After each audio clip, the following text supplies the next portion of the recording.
다 같이 찬송하시겠습니다. 면류관 가지고 함께 찬송하도록 하겠습니다.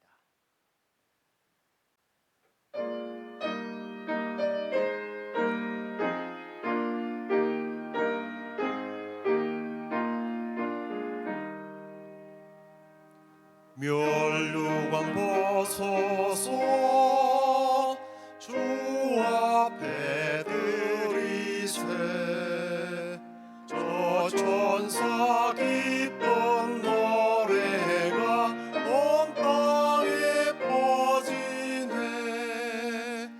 내 혼악 깨어서 주 찬송하여라 온 백성 죄를 속하신 만왕의 왕일세 면류관 보소서 주 앞에 들이세 그 손과 몸의 상처가 영광 중 빛나네 하늘의 천사도 그 영광 보고서 오늘의 신비할고자 늘 흠모하도다 면류관 보소서 주 앞에 들이세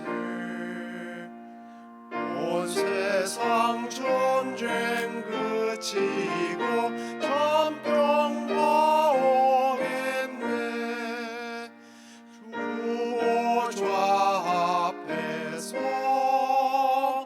온 백성 엎드려 한량없는 영광을 늘 찬송합니다.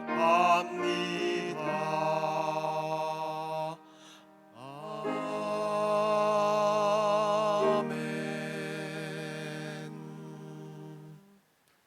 함께 사도신경으로 신앙 고백드립니다.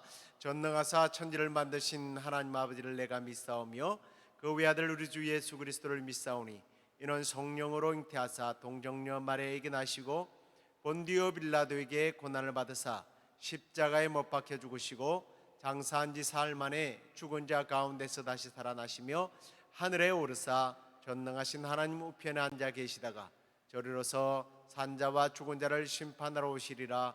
성령을 믿사오며 거룩한 공회와 성도가 서로 교통하는 것과 죄를 사하여 주시는 것과 몸이 다시 사는 것과 영원히 사는 것을 믿사옵나이다. 아멘.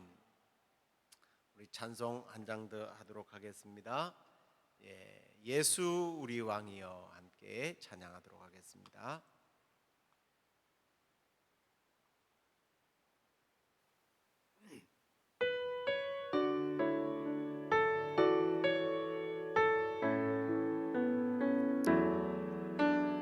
예수 우리 왕이여 이곳에 오소서 보좌로 주여 임하사 찬양을 받아주소서 주님을 찬양하오니 주님을 경배하오니 왕이신 예수여 오셔서 좌정하사 다스리소서 예수 우리 왕이여 이곳에 오소서 보좌로 주여 임하사 찬양을 받아 주소서. 주님을 찬양하오니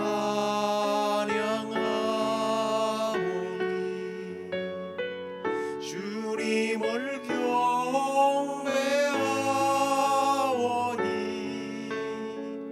왕이신 예수여 오셔서 좌정하사 다스리소서.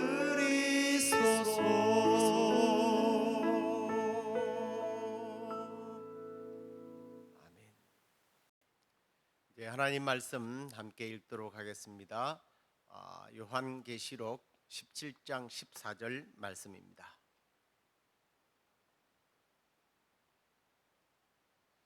그들이 어린 양과 더불어 싸우려니와 어린 양은 만주의 주시오 만왕의 왕이심으로 그들을 이기실 터이요 또 그와 함께 있는 자들 곧 부르심을 받고 택하심을 받은 진실한 자들도 이기리로다. 아멘.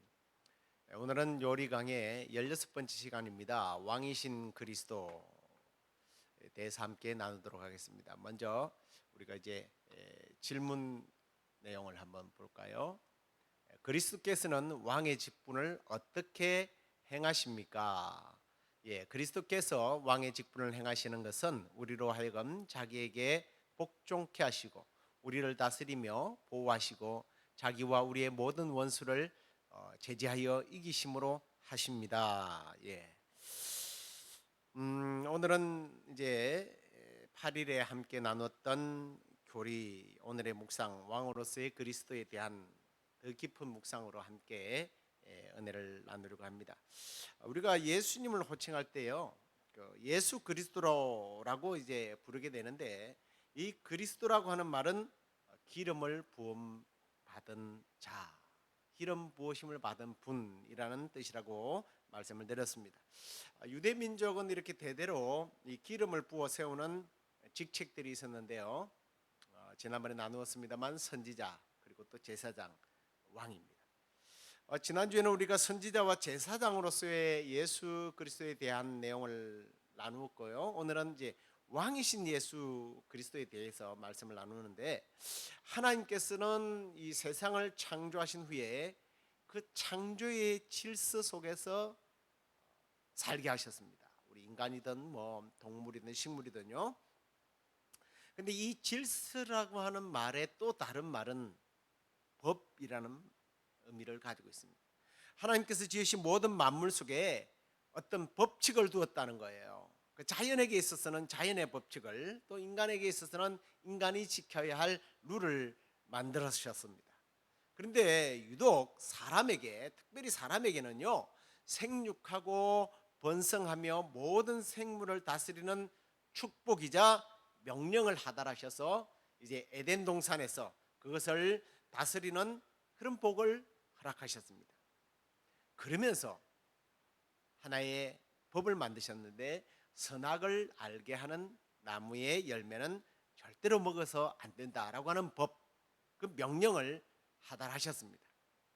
자, 만물을 다스리는 권한을 받음과 동시에 또 한편으로는 하나님의 명령하에서 살도록 한 것, 이게 인간에게 있어서 어떤 독특한 위치라고 볼 수 있을 겁니다.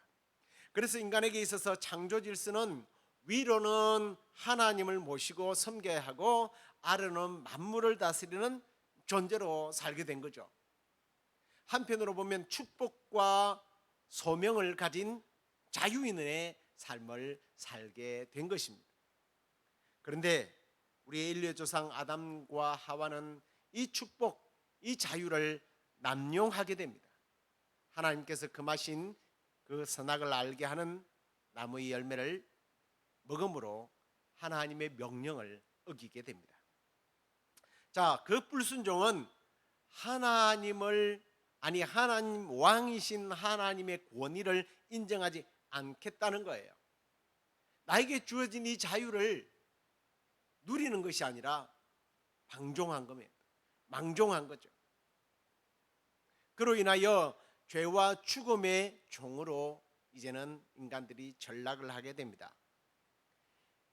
이 땅의 왕적 지위를 하나님께서 허락하셨지만 그 지위를 이제는 박탈당하게 되죠. 이 땅의 왕으로서 다스리는 권세를 주셨는데 그 왕이 타락하니까 자연 만물까지 저주를 받고 타락하게 되죠. 미국의 유명한 정치가이자 독립운동가였던 패트릭 헨리는 자유가 아니면 죽음을 달라라고 하는 유명한 말을 했습니다만, 이 땅에 살면서 자유를 누리며 사는 것은 굉장히 중요한 거잖아요. 아니, 하나님께서는 그 자유의 삶을 모든 사람들이 추구하면서 누리고 살도록 복을 이미 주셨습니다. 그런데 그 축복을, 그 자유의 삶을 하나님께서 주신 명령을 어김으로 박탈당하는 불행을 가지게 됩니다. 그래서 하나님 주신 그 축복과 사명이 뺏기게 되죠. 하나님을 섬기고 이 땅을 다스리는 이 자유를 불순종으로 말미암아 박탈당하고 죄의 종이요 사탄의 종, 죽음의 종이 되어버렸습니다. 그런데 이 죄의 종이요 사탄의 권세로부터 벗어날 이 방법이 인간 편에서는 없더라는 거예요. 물론 하나님께서 율법이라고 하는 제도를 주셨습니다. 그런데 율법이라는 것이 완벽한 것이 아니잖아요. 오히려 이 율법은 인간을 올가매는 역할을 했습니다. 그러면 하나님이 주신 율법이 실수냐? 아니죠. 하나님이 주신 율법이 실수가 아니라 인간들의 이 죄성 속에는 이 율법을 다 지킬 만한 그런 능력 자체가 못 되는 거예요. 그러다 보니까 어떻게 해요? 이 율법을 자꾸 남용하는 거예요. 자기의 불순한 의도를 거기에다가 심는 거예요. 율법을 교묘하게 이용하는 거예요. 그러다 보니까 오히려 또 이 율법이 왕노릇하는 거예요. 그렇지만 하나님은요, 우리 인간이 이렇게 죄의 종이 되거나 율법의 종이 되거나 사탄의 종이 되어서 자유를 유린당한 채 사는 것을 원치 않으셨어요. 그래서 그것을 회복시키기 위해서 예수 그리스도를 이 땅에 보내시기로 하신 겁니다. 율법으로부터 자유를 주시려고 선지자이신 예수 그리스도를 보내시고 죄로부터 자유할 수 있도록 하기 위하여 제사장이신 예수님을 보내주신 겁니다. 뿐만 아니라 예수님을 이 땅에 왕으로도 보내셨단 말이에요. 예수님이 왕으로 오신 것은 한편으로 보면 우리에게 왕권을 찾아주기 위한 하나님의 섭리인 것입니다. 인간이 하나님의 다스림을 벗어나지 않았을 때에 오히려 다스리는 왕으로 살지 않았습니까? 이제 예수 그리스도를 왕으로 모시고 그분의 다스림 속에 들어가 살 때 인간은 또다시 다스리는 왕으로 삶을 살게 된다는 겁니다. 그러도록 하기 위해서 예수님을 왕으로 이 땅에 보내주신 겁니다. 그런데 보십시오. 예수님을 이 땅에 아기 예수로 왕으로 보내셨을 때에 예루살렘은 소동이 일어났습니다. 그 당시 동방 박사들, 그러니까 그 페르시아 쪽에서 왕을 세우는 그런 박사들이 있었습니다. 연구하는 마귀라고 하는 사람들인데요, 박사들인데 이 사람들은요 별자리와 또 어떤 상황과 환경을 통해서 왕이 태어날 것을 예언하기도 하고 또 이 사람들이 왕을 세우기도 했단 말이에요. 근데 어느 날 별자리를 연구하다가 유대인의 왕이 태어나는데 이 왕은 보통 왕이 아니라는 것을 알았습니다. 전 세계를 다스릴 위대한 왕이라는 것을 알고 찾아왔어요. 별을 보고 찾아왔는데 하나님의 섭리지만 당시 헤롯 왕에게 찾아갔더니 이 당시에 이 헤롯 왕은 로마로부터서 정권을 사서 그걸 분봉왕이라고 그러는데요, 왕위를 영위하는 사람이었어요. 이 사람은 얼마나 이 정치적인 야욕이 강했던지 자기 마누라 자기 자식들도 그 왕위에 방해가 되면 죽이는 그런 사람이었어요. 그런 사람에게 왕이 태어났다고 어디에 태어나셨습니까? 하고 물어보면 어떻게 되겠습니까? 그때야 정신을 차린 헤로드 왕이 성경에서 그 구약에서 예언한 왕이 어디에 태어났는지 성경학자들에게 알아보러 갑니다. 그랬더니 베들레헴, 그 구약에 이미 예언한 말씀들이 있잖아요. 특히 759년 전에 그 이사야를 통해서 정사를 맨 평강의 왕이요, 또 다윗의 왕자와 그의 나라에 군림하여 그 나라를 세우실 예수 그리스도가 탄생할 것을 이사야 9장에 보면 예언을 했거든요. 그걸 밝히고 또 더 연구하다 보니까 이제 미가 선지자가 이스라엘을 다스릴 자가 태어날 것에 대해서 말씀하는데, 그 5장 이전에 가서 보면요, 더 놀라운 것이 분명하게 지역까지 예언을 해놨어요. 바로 베들레헴에서 태어날 것을 예언해놨단 말이에요. 그러면서 그것을 가르쳐 주면서, 그래도 뭐 베들레헴에 아이가 뭐 한두 명 태어나겠습니까?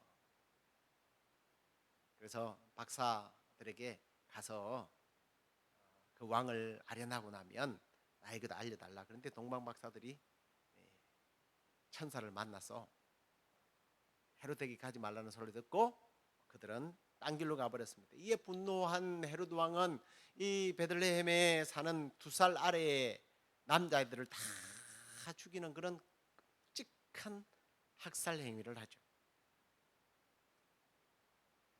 왕이 이 땅에 오는데 좀 특이한 소동이 일어났습니다. 왕을 모실 만한 자격이 안 되는 인간들의 실상을 고발하고 있는 거예요. 그게 왜 그런 일이 일어났는가? 그게 인간들의 실상입니다. 사탄의 방해고요. 그런데 보십시오. 이후에 흥미로운 점은 예수님께서 자신이 왕이라는 것을 선포하십니다. 마태복음 27장 11절을 가서 보면 빌라도가 총독이 네가 유대인의 왕이냐라고 묻습니다. 그랬더니 예수님 뭐라고 그래요? 옳도다. 부정하지 않습니다. 근데 이게 굉장히 중요한 부분이기 때문에 마태복음, 마가복음, 누가복음, 요한복음에 다 그 내용을 기록하고 있는 것을 봅니다. 그뿐만 아니에요. 이상한 역사의 어떤 흐름은, 하나님의 섭리의 흐름은 대단히 놀랍도록 발전시켜 나가는데, 이제 이 빌라도가 예수님을 십자가에 못 박은 다음에 그 죄인 편말에다가 유대인의 왕이라라고 패를 써서 붙이게 됩니다. 그랬더니 유대인과 또 대제사장이, 아니 유대인은 무슨 유대인의 왕이요, 자칭 유대인의 왕이라고 써달라고 요청했을 때 빌라도가 무슨 소리, 내가 쓸 것을 썼다, 내가 보기에는 유대인의 왕이 맞다라고 그렇게 고집을 부립니다. 근데요, 이 빌라도가 그 표기를 할 때요, 세 개의 언어로 사실은 했어요. 히브리어, 로마어, 헬라어로 다 표기를 합니다. 그 당시에, 그 당대에 그 지역의, 유럽을 포함한 그 지역에서 모두 사용되는 말로 유대인의 왕이라는 거예요. 그 왜 했겠어요? 조롱이죠. 모욕이죠. 하지만 결과적으로 보면 이 예수님은 그 당시뿐만 아니라 온 세상의 왕이심을 명백히 밝히는 역할을 하게 된 거예요. 요한복음에서 보면 요한이 그 내용을 19장에서 밝히고 있는 것을 보게 됩니다. 뿐만 아니라 예수님은 마태복음 28장에 보면 하늘과 땅의 권세를 내가 가졌다, 자신이 왕이심을 선포하고 있는 것을 봅니다. 그렇습니다. 그 주님은 모든 인류의 왕이시며 자연 만물을 다스리시며 심지어 영적 존재들까지, 사탄까지 제어하시는 그런 분이십니다. 그런데 중요한 사실은 왜 예수님이 그렇게 왕으로 오셨는가 하는 겁니다. 그것은 왕권 회복과 왕으로서의 통치자로 서시기 위함이죠. 사실 뭐 여러분 잘 이해하고 들으십시오. 예수님이 이 땅에 오기 전까지는 사탄이 왕이었어요. 아니 무슨 소리, 하나님이 왕이시지 않는가? 예, 하나님이 왕이십니다. 근데 로마와 분봉왕 헤롯과 헤롯과의 관계를 보시면 됩니다. 로마 황제가 있고 그 밑에 분봉왕 헤롯 왕이 자기 정권을 산 것처럼 마귀는요, 인간으로 하여금 하나님을 대적하게 만든 후에 모든 인간들을 자기의 죄의 종으로 자기가 산 거예요. 자기 것이 된 거예요. 근데 이제 예수님이 이 땅에 오신 이상 그 왕자를 내려놓으라는 거예요. 예수님이 만왕의 왕이라는 거예요. 그래서 창세기 3장 15절에 보면 여자의 후손이 내 머리를 상하게 할 거 하고 너는 그 여인의 후손의 발목을 물게 될 것이다 라고 이야기했는데, 주님께서 이 땅에 오셔서 그 일을 성취하는 것을 봅니다. 주님은 사탄의 머리를 상하게 하고 사탄은 예수님의 발꿈치를 상하게 하는데요, 십자가에서 이것이 다 성취돼요. 사탄은 예수님의 발꿈치를 상하게 했지만 예수님은 3일 만에 부활하셔서 사탄의 모든 권세, 죄의 권세를, 그 영향력의 권세를 다 깨뜨린 거예요. 머리를 상하게 한 거죠. 그 사탄이 가진 마귀의 왕권을 다 가져오는 겁니다. 그래서 그 사탄의 포로되었던 모든 인류를 구원하겠다는 거예요. 사탄의 가장 강력한 영향력은 뭐냐면 죄와 죽음이에요. 이 죄의 죽음, 죄의 종로로 닫은 인류를 영광과 생명의 자리, 천국의 자리로 옮겨놓기 위해서 예수님은 이 땅에 오신 겁니다. 로마서 6장 23절 보십시오. 죄의 싹은 사망이요 하나님의 은사는 그리스도 예수 우리 주 안에 있는 영생이니라 라고 했습니다. 예수님을 우리가 나의 구주로 영접하게 될 때 마귀로부터 종로로 됐던 죄와 사망의 저주 안에서 풀려버리고 우리는 하나님의 은사인 바로 천국, 잃어버린 낙원, 그 천국에서 영원한 생명을 누리게 된다는 거예요. 이 일을 하시기 위해서 예수님은 왕으로 이 땅에 오신 것입니다. 자, 그렇다면 이제 우리는 어떻게 살아야 하느냐는 거예요. 그 왕이신 예수 그리스도를 우리가 믿을 때에 당연히 우리는 그분의 다스림 안으로, 사단의 다스림의 영역이 아니라 예수 그리스도의 다스림 안으로 들어가게 되는 거예요. 그렇다면 예수님의 다스림 안으로 들어왔다면 우리는 어떻게 해야 돼요? 순복하며 살아야 되죠. 그분의 다스림 앞에 복종해야 합니다. 아담과 하와가 복종해야 했듯, 그렇게 해야 했듯이 우리는 복종해야 되는 거예요. 아담과 하와가 타락한 것처럼 우리가 그렇게 벗어나서는 안 된다는 거예요. 아담과 하와가 하나님의 다스림 안에 있을 때는 그들은 생물들을, 모든 만물들을 정복하고 다스리는 왕의 삶을 살지 않았습니까? 진정한 자유와 복과 영계를 다스리며 하나님의 자녀로서의 권세를 사는 방법은요, 예수 그리스도의 통치 안에 그분을 왕으로 모시고 내가 그분 안으로 들어가는 방법밖에 없다는 것을 우리는 보게 됩니다. 자, 그렇다면 이게 좀 애매한 문제잖아요. 어떻게 우리는 예수 그리스도의 다스림 속으로 들어가느냐? 그 비결이 뭘까요? 그 통치를 받는 것은 바로 성령의 인도를 받는 거예요. 보십시오. 예수님께서 성천하시면서 당신의 영이신 성령님을 보내주셔서 왕권을 행사하시겠다고 말씀하셨어요. 요한복음 16장에 보면 주님은 성령을 보내서 통치하실 것을 말씀하십니다. 그런데 이 통치는요, 좀 이상한 통치예요. 특이한 통치예요. 인간을 괴롭히고 학대하고 다스리고 빼앗는 기존의 그런 못된 왕들이 하는 통치가 아니에요. 그런 사단의 통치가 아니에요.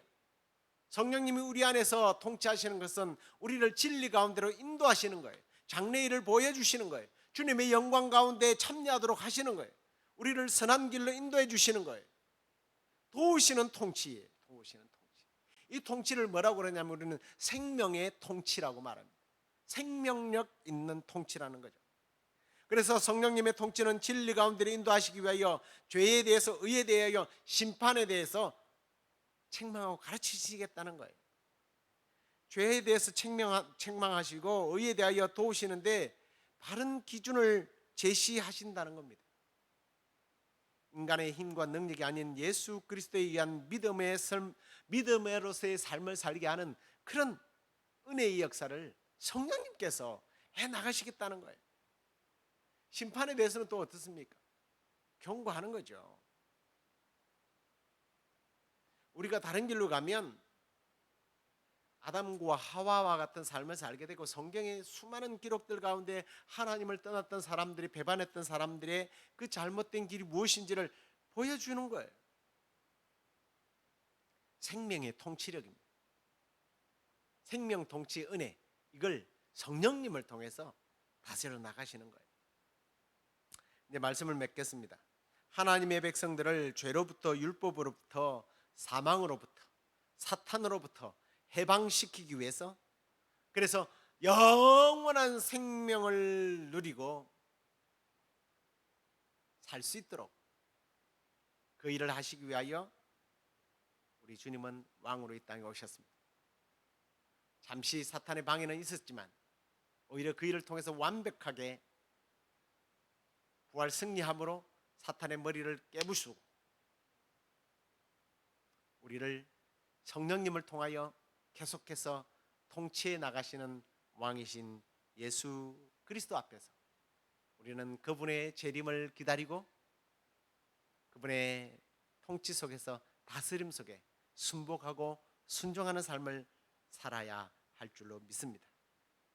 그리고 우리 주님 재림하시는 그날 우리는 온전한 자유, 완벽한 자유, 진정한 자유, 영원한 생명을 누리는 새로운 시작을 이어갈 것입니다.